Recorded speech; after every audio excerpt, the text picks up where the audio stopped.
વાત હવે પાકિસ્તાનના પાપનો।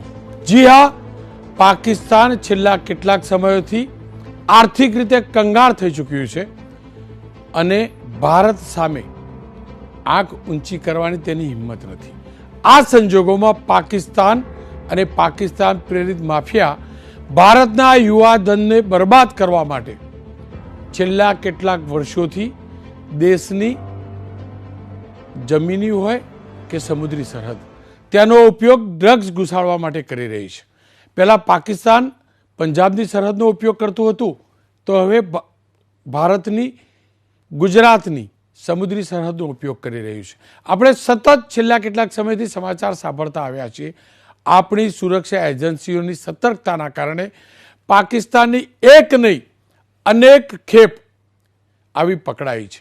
સતત 5 દિવસ સુધી મધદરિયે મહેનત કરીને ગુજરાત એટીએસ અને કોસ્ટગાર્ડે પાકિસ્તાનથી શિપમેન્ટ કરાયેલી 300 કરોડ રૂપિયાના ડ્રગની ખેપ પકડાઈ છે।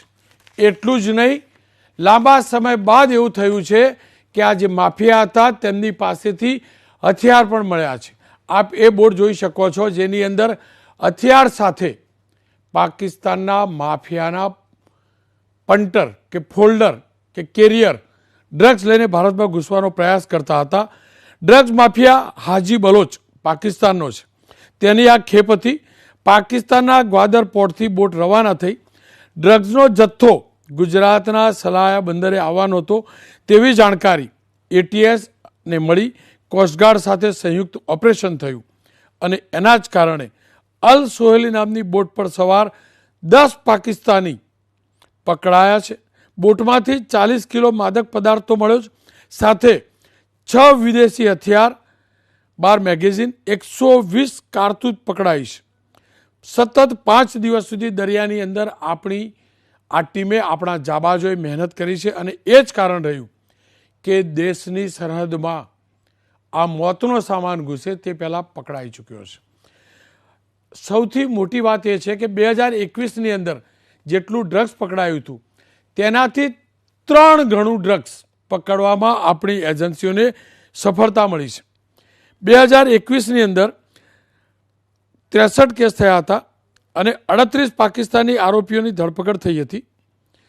6 અફઘાની નાગરિકોની ધરપકડ થઈ હતી, જ્યારે 2022માં 4374 કરોડનું ડ્રગ્સ પકડાયું છે।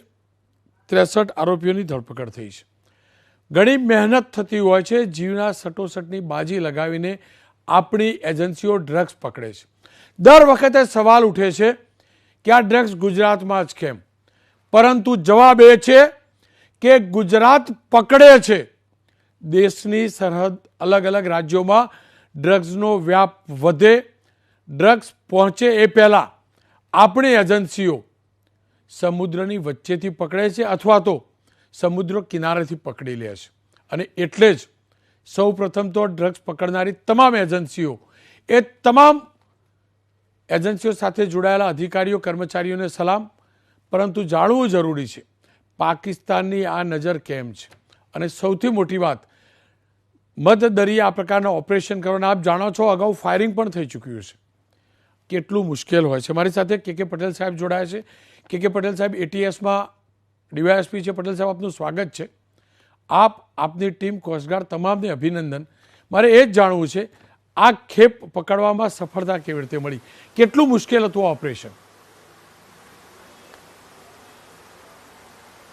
એકચ્યુઅલી રોનકભાઈ, આ જ્યારે ઇન્ફોર્મેશન જ્યારે એટીએસને મળી તો એના આધારે એક કોસ્ટગાર્ડના અધિકારીઓ અને એટીએસના અધિકારીઓ એક સરસ રીતે પ્લાન તૈયાર કરવામાં આવેલો કે ભાઈ આ દરિયાની અંદર પહેલીવાર ખૂબ જ 120 નોટિકલ માઇલ ઉપર આ ઓપરેશન પાર પાડવાનું હતું। તો એના માટે વ્યવસ્થિત પ્લાન કરી અને એટીએસ અને કોસ્ટગાર્ડના અધિકારીઓ રવાના થયા આશરે 5 થી 6 દિવસ પહેલાં। રવાના થયા પછી ક્યારેક કોઈ વાર ત્યાંથી મેસેજ પણ એવો પણ આવતો હોય છે કે ભાઈ લેટ થયું છે અથવા તો વાર લાગે તેમ છે ત્યાંથી અહીંયા પહોંચવામાં, જેના કારણે અમારે ત્યાં રોકાવું પડે। આ જે રોકાવાની જે પરિસ્થિતિ હોય છે તેવામાં કોસ્ટગાર્ડ તો રેગ્યુલર એની ડેલી પેટ્રોલિંગની સિસ્ટમ હોય છે દરિયામાં. એટીએસના અધિકારીઓને ઘણીવાર જે દરિયાની જે સી વીકનેસ હોય છે, પછી એટમોસ્ફિયર હોય છે, જેના કારણે ટેવાવું પડતું હોય છે. એટલા બધા ટેવાલા પણ નથી હોતા અધિકારીઓ, પરંતુ 120 નોટિકલ માઇલ ઉપર અમારા અધિકારીઓ જાનના જોખમે ત્યાં પરિસ્થિતિ કોઈ પણ સંજોગોમાં ગમે તેવી હોય તો પણ ત્યાં હાજર રહી અને એક નક્કી એક પ્રતિબદ્ધ હોય છે કે ઓપરેશન પાર કોઈ પણ સંજોગોમાં પાડવું જરૂરી છે, અને એ એમ સાથે ત્યાં જતા હોય છે કોઈ પણ વિકટ પરિસ્થિતિનો સામનો કરી, અને આ લોકો ઓપરેશન પાર પાડતા હોય છે. વધુમાં આ જે છેલ્લું ઓપરેશન હતું એ સૌથી વધુ લંબાયું. 6 દિવસ જેટલું અમારા અધિકારીઓ, કોસ્ટગાર્ડના અધિકારીઓને દરિયામાં રોકાવું પડ્યું. ત્યાં પરિસ્થિતિ એવી થયેલી કે ત્યાં દરિયો પણ આ વખતે રફ હતો. 120 નોટિકલ માઇલ ઉપર દરિયો ઘણીવાર રફ હોય છે. તેવા સંજોગોમાં ત્યાં ટકી રહેવું, ત્યાં રોકાવું ઘણું જ પ્રતિકૂળ હોય છે. આવા સંજોગોમાં પણ અમારા અધિકારીઓ ત્યાં રોકાયેલા. બીજું કે જે અમારે જોડે અધિકારીઓના સાથે ઘણીવાર જે બીજી બોટ હોય છે અમારી, એ જે બોટમાં ઘણીવાર કાણા પડી જાય, ઘણીવાર પાણીની આવક વધારે જાય જાવક કરતાં. એવા સંજોગોમાં કન્ટિન્યુઅસ કોસ્ટગાર્ડના અધિકારીઓ સાથેના માણસો સાથે સતત પાણી ઓછું કરી અને એના ત્યાં ટકી રહેવા માટે 2-4-5 દિવસ કન્ટિન્યુઅસ પંપના દ્વારા આ વસ્તુ કરી અને ત્યાં રોકાવાનું થાય છે. ઘણીવાર અગાઉ પણ અમારા ઓપરેશનમાં આ લોકો ફાયરિંગ પણ કરતા હોય છે, તો ઘણીવાર ફાયરિંગ પણ થતા હોય છે. આવા પ્રતિકૂળ સંજોગોમાં પણ એટીએસ એક રાષ્ટ્રીય સુરક્ષાને લઈને એકદમ પ્રતિબદ્ધ છે કે કોઈ પણ સંજોગોમાં આપણી આંતરિક સલામતીમાં ક્યારેય કોઈ આંચ નહીં આવવા દેવાના એક એમ સાથે, ધ્યેય સાથે સતત વળગી રહી અને આ ઓપરેશનમાં પણ એવી જ રીતે પૂરું કરી.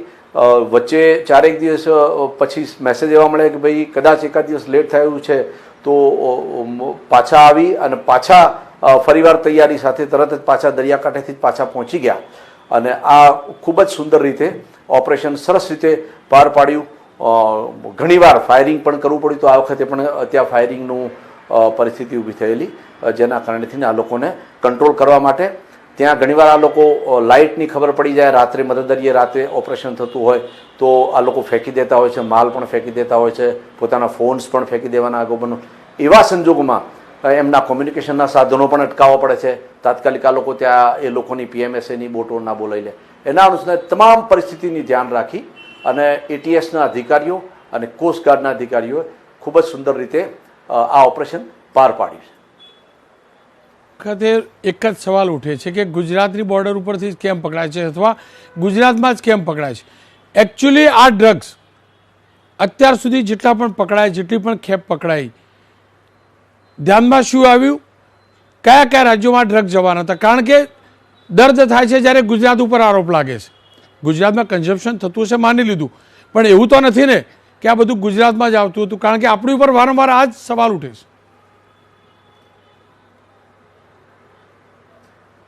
રોનકભાઈ, આ બાબતે હું ચોક્કસ એટલું કહીશ કે જે છેલ્લા ઘણા સમયથી પરિસ્થિતિ બદલાઈ છે. છેલ્લા ઘણા સમયથી જેવી રીતે પંજાબ છે, રાજસ્થાન છે, ત્યાં જે સરહદી બોર્ડર હતી ત્યાં BSFની સિક્યુરિટી ભારત સરકાર દ્વારા ખૂબ જ ટાઈટ કરવામાં આવી છે. એક એ સંજોગો છે. બીજો સંજોગ હું એમ કહી શકું કે જમ્મુ કાશ્મીરનો જે IOK અને POKની જે એ લોકોનો જે ટ્રેડ હતો, જે રૂટીન જે ટ્રેડ હતો, એમાં પણ ખૂબ જ સખ્તાઈ થઈ ગઈ છે, એમાં સિક્યુરિટી વધારી છે. એટલે જે સરહદી માર્ગો જે હતા આ લોકોના આ વસ્તુ પહોંચાડવાના, એ ધીમે ધીમે ત્યાં પરિસ્થિતિ એકદમ ટાઈટ થતી ગઈ અને એવી પરિસ્થિતિના કારણે ગુજરાતનો જે આપણો દરિયા કિનારો છે, 1600 કિલોમીટર લાંબો દરિયા કિનારો ગુજરાતનો છે. આ દરિયા કિનારે આ લોકો એક પ્રયત્ન એટલા માટે સતત કરી રહ્યા છે કે ત્યાં લેન્ડ બોર્ડરથી અવર જવર બંધ થઈ ગઈ છે. ગુજરાતનો દરિયા કિનારો એવો છે કે ત્યાં માછીમારીનો ખૂબ વ્યવસાય છે આપણો.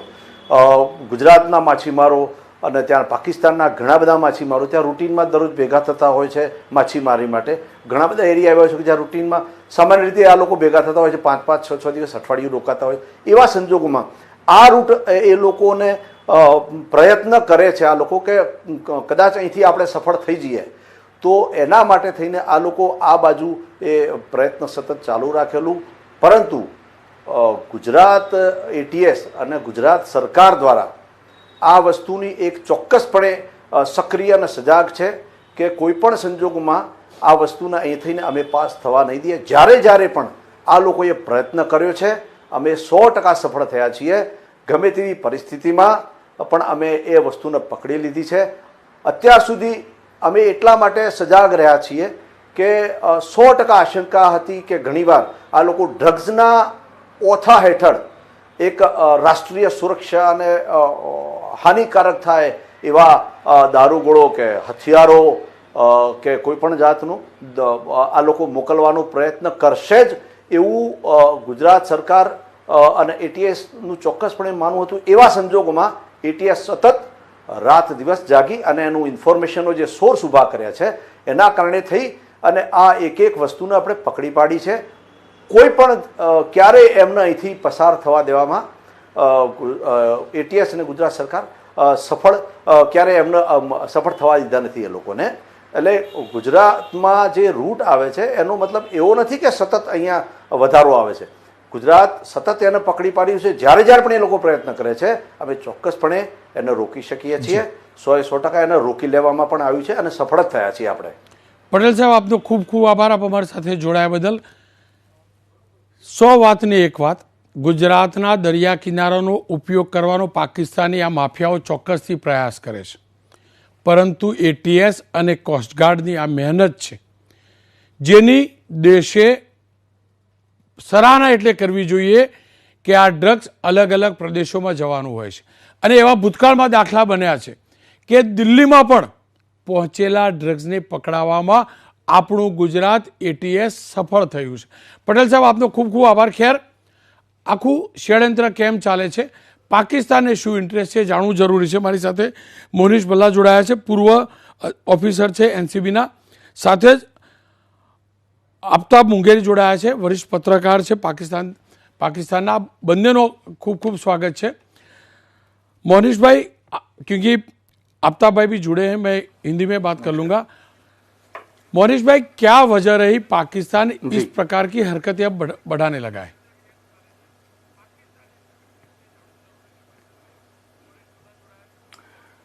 देखिए, पाकिस्तान पहले से ही ऐसी हरकतें करता आ रहा है. कुछ ऐसा नहीं कि आज वो नया कर रहा है.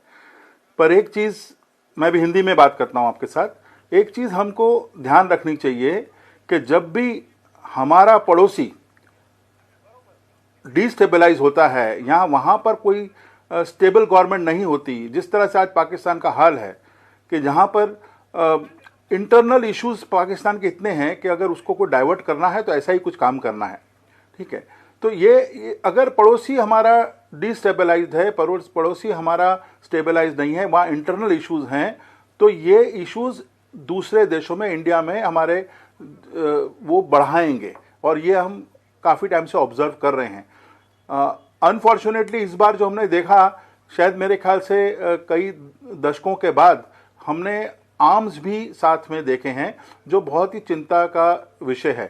ड्रग्स के साथ आर्म्स भी आ रहे हैं, तो ये एक बहुत चिंता का विषय. पर मैं Gujarat ATS team, coast guard और तमाम ऐसी इंटेलिजेंस एजेंसीज जो इसमें काम कर रही हैं और जिन्होंने सक्सेस मिली है जिनको, मैं उनको दिल से शुक्रिया अदा करता हूं कि उन्होंने एक बहुत बढ़िया काम किया है. और ये कॉन्स्टेंटली कर रहे हैं. मैं सुन रहा था पटेल साहब को अभी, कॉन्स्टेंटली कर रहे हैं. और आप माने, ये इतना आसान नहीं है.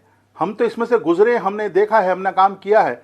ये इतना आसान नहीं है, बहुत सेक्रीफाइस मांगता है और हमारे ऑफिसर सही में बहुत सेक्रीफाइस कर रहे हैं. अब जुड़े रहे. आफ्ताब भाई, आपसे जानना है, देखिए आप हमारे पड़ोसी देश के हैं और आप भी जानते हैं ड्रग्स इंसानियत का सबसे बड़ा दुश्मन है आज की तारीख में. क्यों इस प्रकार का कारोबार पाकिस्तान से किया जाता है?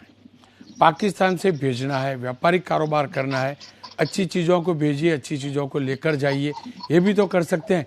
पाकिस्तान के ड्रग्स माफिया क्यों इस प्रकार की हरकतें करने पर तुले? बहुत शुक्रिया आपका कि आपने एक अहम मुद्दे पे जो है पाकिस्तान का मौक़िफ़ जानने के लिए मुझे अपने साथ जोड़ा. तय है कि आपको लाखों करोड़ों लोग देखते हैं, और पाकिस्तान में भी और पाकिस्तान के बाहर भी। इस वक्त अगर बात की जाए कि ड्रग्स माफिया की और उस इशू की जिसकी तरफ जो है आप और आपका आज ये प्रोग्राम बड़ा अहमियत का हामिल है, मैं समझता हूँ कि पाकिस्तान भी उसका जो है विक्टिम है, जिस तरह से हिंदुस्तान जो है ड्रग माफिया से जो है दो चार है। पाकिस्तान में भी अफगानिस्तान के साथ साथ कई ममालिक ऐसे हैं जो है इस ड्रग माफिया से लड़ रहे हैं और इस मासूम से अपनी जनरेशन को बचाने की कोशिश कर रहे हैं। पाकिस्तान भी उन ममालिकों में है कि पाकिस्तान की जो मौजूदा जो सूरत हाल है उसको देखते हुए हमने जो अफगानिस्तान और अफगानिस्तान के साथ साथ जो एक बड़ी कह सकते हैं कि सरहद जो लगती है, उस पे रोजाना की बुनियाद पर जिस तरह से हमारे जवान जो है शहादत नोश कर रहे हैं, वो भी इस वक्त बड़ा अहम सवाल है। मगर इसके साथ साथ इससे बरक्स के हम बैठकर जो है इस नंबर स्कोर को बढ़ाएं कि जी पाकिस्तान और हिंदुस्तान। मैं तो पहले भी आपके ही शो में कह चुका हूं कि बहैसियत पाकिस्तानी जर्नलिस्ट के हमको इस पर जो है मिलकर काम करना पड़ेगा। लेफ्ट ऑफ कोऑर्डिनेशन जो है वो इसका बायस बनता है, जिसके वजह से जो है मैं समझता हूँ कि पाकिस्तान के साथ साथ हिंदुस्तान को मिलकर इस ड्रग के खिलाफ कम से कम ऐसी ट्रीटी साइन करनी पड़ेगी कि जिसपे जो है दोनों अफवाज, दोनों बॉर्डर सिक्योरिटी फोर्स, दोनों नेवी और दोनों कोस्ट गार्ड को जो है मिलकर जो है काम करना पड़ेगा। तभी जाके हमें इस जो है ड्रग माफिया से निजात मिल सकेगी। बल्ला साहब, क्योंकि आप ज़्यादा जानते हैं, रूट को भी जानते हैं, सिस्टम को भी जानते हैं, और आफ्ताब भाई जो है वो पाकिस्तानी जर्नलिस्ट है, बहुत तजुर्बे वाले जर्नलिस्ट हैं। आप उनसे कुछ पूछना चाहेंगे, कुछ जानना चाहेंगे? जी, नहीं, ज़रूर पूछना चाहूँगा। आफ्ताब जी ने जो इस समय कहा कि भाई दोनों नेशंस की नेवल फोर्सेस को, कोस्ट गार्ड्स को और दूसरी एजेंसीज को आपस में कोऑर्डिनेट करना चाहिए, कहने के लिए बहुत सही है। पर मैं कुछ सवाल, बहुत सिंपल सवाल पूछूंगा आपसे कि मैं, देखिए, जैसे पटेल साहब अभी बता रहे थे कि भाई जो लैंड बॉर्डर है हमारा, वो हम बीएसएफ बहुत एक्टिव है और बहुत सिक्योर है। तो राजस्थान से लेके पंजाब तक का जो लैंड बॉर्डर है, वहाँ से स्मगलिंग करना बहुत डिफिकल्ट हो गया, इसलिए ये गुजरात का मैरीन रूट यूज़ होता है, जो सही बात है। आप मुझे बताएं कि पिछले एक साल के अंदर मोर देन 300 एपिसोड्स हुए जहां पर ड्रोन साइट हुआ, ड्रोन से ड्रग्स गिराए जाते हैं पंजाब साइड पे, पाकिस्तान के से इंडिया में, और ड्रोन से ही आपके आर्म्स गिराए जाते हैं। आए दिन ये एपिसोड्स हो रहे हैं, और उसमें वहाँ की सरकार क्या कर रही है हमको हेल्प करने के लिए? आप अभी कम से कम 300 के ऊपर साइटेशन हुई ड्रोन्स की, और मोर देन 30 टाइम्स ड्रोन्स को इंडियन फोर्सेस ने शूट किया है उसको, ठीक है, और शूट करके गिराया। आप देख रहे हैं कि किस तरह से पंजाब में जो हालत है, और वो उधर आप कैसे हमको हेल्प कर रहे हैं? ड्रोन जब आपके वहाँ से चलता है तो आपकी फौजों को या आपकी एजेंसी को पता नहीं लगता, आपके रेंजर्स को पता नहीं लगता, तो वो क्यों नहीं उस चीज़ को रोकते? क्या ड्रोन हमारे साइड पे आने से पहले आपके साइड से नहीं आता? तो यहाँ पे कैसे नहीं? देखो, सी कोस्ट में मानता हूँ कि दरिया बहुत बड़ी चीज़ है और उसको मॉनिटर करना, उसको सिक्योर करना एक बहुत बड़ा टास्क है, पर जब ड्रोन से चलता है तो आपके रेंजर भी तो वहाँ बैठे हैं। बहुत सिंपल सवाल पूछ रहा हूँ मैं। बिल्कुल, आपका सवाल बड़ा अहम है कि जो सी साइड की अगर बात करें, समंदरी हदूद की बात करें, तो वसी तर है, और उस पर कोस्ट गार्ड, और चाहे इंडिया का हो या पाकिस्तान का हो या नेवी हो, उसको जो है अभी भी काम करने की ज़रूरत है। जहाँ पर आपने एलओसी की बात की और सरहद की बात की कि ड्रोन के जरिए जो है मुख्तलिफ जगहों पर ऐसे जो है सूरत हाल है, तो मैं समझता हूँ कि पाकिस्तान की जो सरहद है, जो एलओसी है, वो भी हमारी एक तवील एलओसी है। उस पर भी मैंने पहले भी अर्ज किया था कि हमको वक्तन वक्तन बीएसएफ के साथ मिलकर हम बात भी करते हैं, और बीएसएफ की जो है नौजवान और ख़ास तौर पर जो है आपके ऑफिसर की जो है मीटिंग भी होती है वक्तन वक्तन। मगर फिर वही बात आती है कि ये राजनीति जो है, जब ये सियासत जो है, चाहे इस सरहद के इस पार हो या उस पार हो, तो उसमें कहीं न कहीं हमें ये महसूस होता है कि जो बेसिक इश्यूज होते हैं वो उसकी नजर चढ़ जाते हैं। मैं ये समझता हूँ कि एलओसी का भी इशू जो है करतारपुर के बाद जो है पहल करनी चाहिए थे हिंदुस्तान को, और हिंदुस्तान को मिलकर जो भी हुकूमत है पाकिस्तान में, अभी भी जो हुकूमत है उसके साथ बात करनी चाहिए। फॉरेन पॉलिसी जो है यकीनी तौर पर जो है पाकिस्तान की एक मजबूत पॉलिसी है। इस वक्त भी अगर बात की जाए तो हम पड़ोसियों के साथ जहां जहां पे हम ये बात कर रहे हैं, चाहे अफगानिस्तान हो, ईरान हो, नेपाल हो, हिंदुस्तान हो, तो हम बात करने के लिए आफ्ताब भाई, हर वक्त तैयार है। आफ्ताब भाई, क्योंकि आपके देश की सरकार स्टेबल नहीं है, क्या एक वजह यह भी है कि सरकार स्टेबल नहीं होती है तो स्वाभाविक तौर पे इस प्रकार की बातें आगे नहीं बढ़ती है, और क्योंकि सरकार स्टेबल नहीं होती है तो वहां पर जो भी सुरक्षा एजेंसी है इतनी सतर्क नहीं रह सकती, इस प्रकार की गतिविधि जो है वो लगातार बढ़ती रहती है। देखिए, आप कैसे कह सकते हैं कि पाकिस्तान की सरकार मजबूत नहीं है? इस वक्त पाकिस्तान की सरकार मजबूत है जिस तरह हिंदुस्तान की सरकार है, और मैं समझता हूँ कि राज्य जो है आपके मुख्तलिफ सूबों में मुख्तलिफ पार्टियों के साथ इत्तेहाद बनाकर हुकूमतें बनाई जाती हैं। इसी तरह पाकिस्तान के अंदर भी मुख्तलिफ सूबों में जो है मुख्तलिफ पार्टियों की हुकूमत है। अगर बात की जाए पाकिस्तान में सबसे बड़े सूबे पंजाब में, तो वहाँ पे पाकिस्तान तहरीक इंसाफ और उनकी इत्तेहादी की हुकूमत है। अगर वफाक की बात करें, फ्रंट की बात करें, तो कहीं ना कहीं फ्रंट में जो है PMLN और उनके इत्तेहादी जो है वो मिलकर सियासत कर रहे हैं। तो मैं समझता हूँ कि एक इलेक्टेड वजीर आजम है जो पार्लियामेंट में वोट लेके बैठा हुआ है, शहबाज शरीफ साहब, और उसके साथ साथ बिलावल भुट्टो जरदारी जो है जो कि इस वक्त फॉरेन मिनिस्टर है, वो एक यंगेस्ट मिनिस्टर है पाकिस्तान की हिस्ट्री में। तो मैं समझता हूँ कि उसके मुख्तलिफ जो दुनिया भर के दौरे हैं और दुनिया भर से जो बातें, वो एक अहमियत की हामिल है। तो आप कैसे कह सकते हैं कि पाकिस्तान के अंदर जो है कोई सरकार जो है ऐसी मजबूत नहीं है? बल्ला साहब आप क्या मानते हैं, क्या पाकिस्तान की गवर्नमेंट स्टेबल है? और देखो, जिस प्रकार के हालात है उसकी असर क्या होती है? दुनिया जानती है, पूरी दुनिया जो चीज दुनिया जानती है उसको आज हम कोई इस चैनल पर डिस्कस करें मतलब नहीं है। वी ऑल नो, हम सब जानते हैं कि इस समय पाकिस्तान का इंटरनल इश्यूज क्या हैं। ठीक है, ये दुनिया जानती है, इस पर बहस करने का कोई मतलब नहीं है। ठीक है, मेरा तो एक ही सवाल है कि आपके वहाँ के जो भी, देखो सरकारें बदलती रहती हैं पर आपकी जो फोर्सेस हैं वो तो वही है ना, वहाँ पर बॉर्डर फोर्सेस तो वही हैं। अगर उनकी गलतियों की वजह से या उनके लैप्सेस की वजह से अगर हमारे यहाँ पर ड्रग्स आ रहे हैं, ठीक है, और हमारी जनरेशन्स को नुकसान हो रहा है, हमारे बच्चों को नुकसान हो रहा है, तो उसके लिए जिम्मेदार तो आप लोग ही हैं। ठीक है, आप मुझे बताएं, अभी आपने अफगानिस्तान की बात करी, मैं आपसे बड़ा सिंपल बात बताता हूँ। अफगानिस्तान का और पाकिस्तान का बॉर्डर कितना है सब जानते हैं, और अफगानिस्तान आप ये भी जानते हैं कि दुनिया के सबसे बड़ी खेप, सबसे ज़्यादा अगर हेरोइन कहीं बनती है तो वो अफगानिस्तान में, 90% शायद वर्ल्ड की हेरोइन अफगानिस्तान में से आती है। और आप ये भी जानते हैं कि बिना केमिकल्स के, बिना एसिटिक एनहाइड्रेट के, बिना दूसरे केमिकल्स के ओपीएम में से हेरोइन नहीं बन सकती। और वो ये प्रूव हो गया हुआ है, कितनी बार प्रूव हुआ है कि पाकिस्तान से ही वो केमिकल्स वहाँ जा रहे हैं। ठीक है, तो वो क्या कर रहे हैं आप लोग उसमें? देखो, ये मैं बहुत टेक्निकल बात पूछ रहा हूँ आपसे। बिना केमिकल के हेरोइन नहीं बनती, बिना एसिडिक एनहाइड्रेट के हेरोइन नहीं बनती, ये सब जानते हैं। ठीक है, और वो उधर सप्लाई कैसे होती है, आपके बॉर्डर क्या करते हैं? ये बहुत बेसिक क्वेश्चन पूछ रहा हूं मैं आप लोगों से।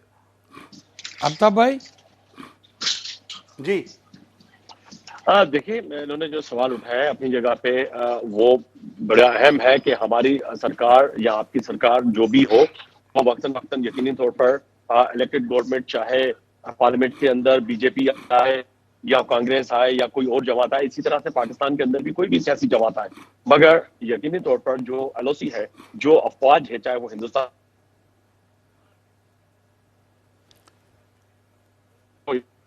वो बड़ी अहम।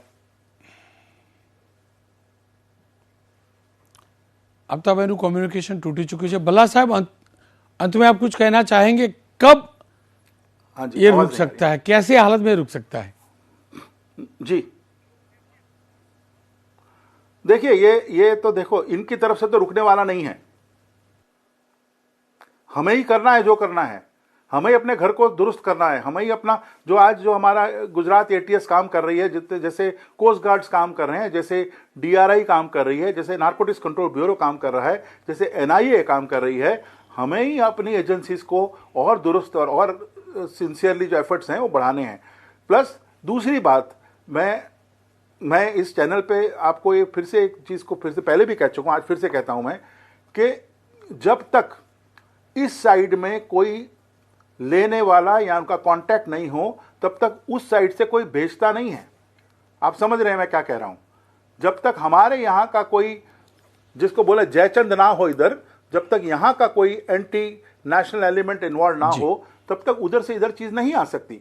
तो हमारे यहां पर भी कुछ ना कुछ ऐसे लोग हैं जिसको आइडेंटिफाई करना चाहिए और एजेंसीज कर रही हैं, और उस पर बहुत सख्ती से काम करना चाहिए आपको, क्योंकि आने वाली जनरेशन का सवाल है ये पूरा। बिल्कुल जी ભલા સાહેબ, આપકા बहुत बहुत शुक्रिया। 100 વાતની એક વાત, આપણા દેશમાં પણ અનેક એવા ગદ્દારો છે જેમના કારણે પાકિસ્તાની માફિયાઓની ડ્રગ્સની ખેપ દેશભરમાં પહોંચે છે। આવા ગદ્દારોને ઓળખવા જરૂરી છે, આવા ગદ્દારોની અક્કલ ઠેકાણે લાવવી જરૂરી છે। સાથે જ જે યુવા પેઢી બરબાદ થઈ રહી છે એ યુવા પેઢીમાં જાગૃતતા લાવવી જરૂરી છે, કારણ કે આ ડ્રગ્સ આપણી નવા જનરેશનને, નેક્સ્ટ જનરેશનને બરબાદ કરી રહી છે। ફરીથી કહીશ, રાજનીતિ બહુ થઈ છે આ મુદ્દે, પણ હકીકત એ છે મારા ગુજરાતની આ સુરક્ષા એજન્સીઓએ જીવના જોખમે મતદરીએ ડ્રગ્સ પકડ્યું છે। દેશના યુવાનોને ડ્રગ્સના રવાડે ચડતું બચાવ્યું છે। ખેર, અન્ય એક મુદ્દાની વાત કરી લઉં। આપ તમામના વિશ્વાસ અને આશીર્વાદથી ચાલતા હું તો બોલીશ કાર્યક્રમની એક સકારાત્મક અસર આવી છે। આપે 3 દિવસ અગાઉ જોયેલું ગોંડલનો એક કેસ, જ્યાં મનોદિવ્યાંગ 9 બાળકોને રહેવાનું ઘર નહોતું, સમસ્યા હતી, જ્યાં નીતિનભાઈ જાની એટલે કે ખજૂરભાઈએ આ ઘર બનાવી આપ્યું હતું। સરકાર સુધી એટલે કે મુખ્યમંત્રી સુધી આ વાત પહોંચી, આ હકીકત પહોંચી, અને સરકારની જેટલી પણ યોજનાઓ છે દિવ્યાંગો માટે, મનોદિવ્યાંગો માટે, આ પ્રકારના પરિવારો માટે, એ તમામ લાભ આ પરિવારને મળે તેવી મુખ્યમંત્રીએ ખુદ રસ લઈ સંવેદનશીલ નિર્ણય પણ લીધો છે, સૂચના પણ આપી છે। સ્થાનિક અધિકારીઓ પણ ત્યાં ગયા, એ પરિવારને પણ મળ્યા છે। બસ આ જ હેતુ છે હું તો બોલીશનો। જ્યાં પણ કોઈનો અવાજ દબાયેલો હોય, જ્યાં પણ કોઈ અવાજ ન કરી શકતું હોય, જેની સાચી વાત છે, એનું દર્દ છે, એ સરકાર સુધી પહોંચાડવાનો, અને સરકાર જો આ પ્રકારના સારા નિર્ણય કરે તો તેને ચોક્કસથી સરાહના પણ એટલા જ અવાજ સાથે કરવું જોઈએ। અને એ કામ ભૂપેન્દ્ર પટેલ અને તેમની સરકારે આજે કર્યું છે, એ બદલ એબીપી અસ્મિતાની ટીમ વતી હું તેમનો આભાર માનું છું।